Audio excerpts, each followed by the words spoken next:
também foi aprovado na sessão dessa quinta-feira a tese de julgamento da desaposentação, né? Vamos ver. Conforme o entendimento dos ministros, questões relacionadas à desaposentação, em que os valores foram recalculados, poderão ser definidos a partir de recursos que chegarem ao Supremo. A partir da publicação do acórdão, o INSS, que é o vencedor nessa demanda, não vai tomar nenhuma atitude antes do conhecimento amplo do acórdão. E a partir do que viesse, portanto, no acórdão, é que eles teriam, se fosse o caso, os recursos cabíveis, por exemplo, embargos, para saber em que eles acham que a omissão, se houvesse, e talvez fosse o espaço, o foro apropriado e a via processual apropriada para questionamento, até porque nós não teríamos agora como vislumbrar todas as situações que um ou outro acha que pode ser. Nessa quarta-feira, por 7 votos a 4, o plenário acompanhou o entendimento do ministro Dias Toffoli. Só por meio da lei é possível fixar critérios para que o benefício de trabalhadores já aposentados seja recalculado, no caso de quem voltou ao mercado de trabalho e continuou contribuindo com o INSS. Para o ministro, a falta de uma lei que regulamente esse direito impede que o Supremo admita a viabilidade da desaposentação. Gisele, o que muda com a fixação dessa tese? O que muda é que a partir de agora, né, essa desaposentação ela não é admitida porque o Supremo a considerou inviável. E o que justificou essa decisão do Supremo Tribunal Federal? O que justificou foi a ausência legislativa. Não há na Constituição Federal nada que proíba a desaposentação, mas também não há na legislação nada que permita a desaposentação.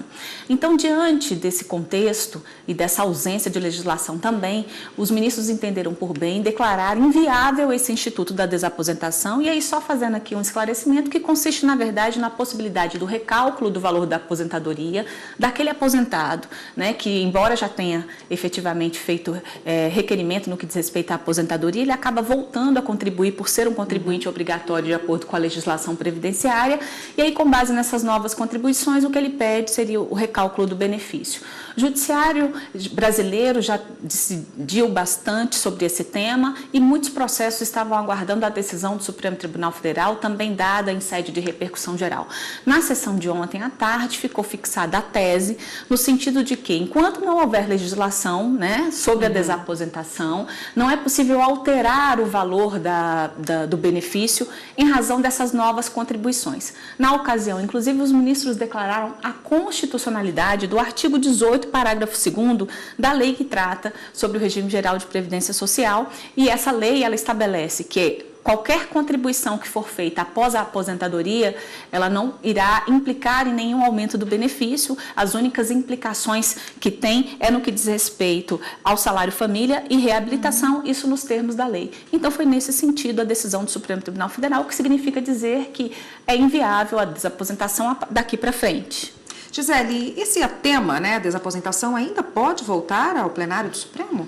Pode, inclusive nós vimos aí no sobe-som da ministra Carmen Lúcia, ela esclarecendo exatamente essa possibilidade do tema voltar ao plenário da Suprema Corte por meio dos embargos de declaração.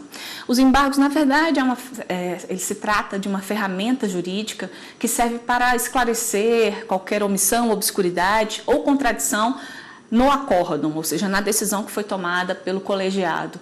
Mas o Supremo Tribunal Federal já admitiu também a possibilidade do manuseio dos embargos de declaração para fazer a modulação dos efeitos dessa decisão. E o que isso significa? Estabelecer como e quando a decisão do Supremo Tribunal Federal passaria a valer.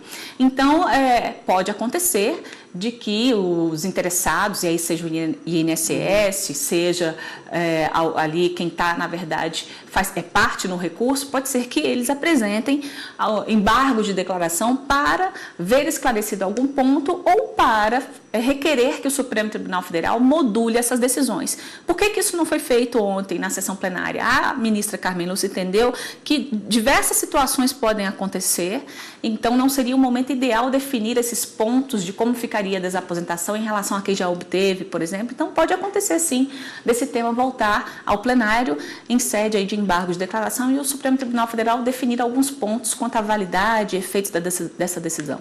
Tá ótimo, Gisele. Obrigada pelas explicações por hoje. Até semana que vem. Eu que agradeço. Até lá. Até lá.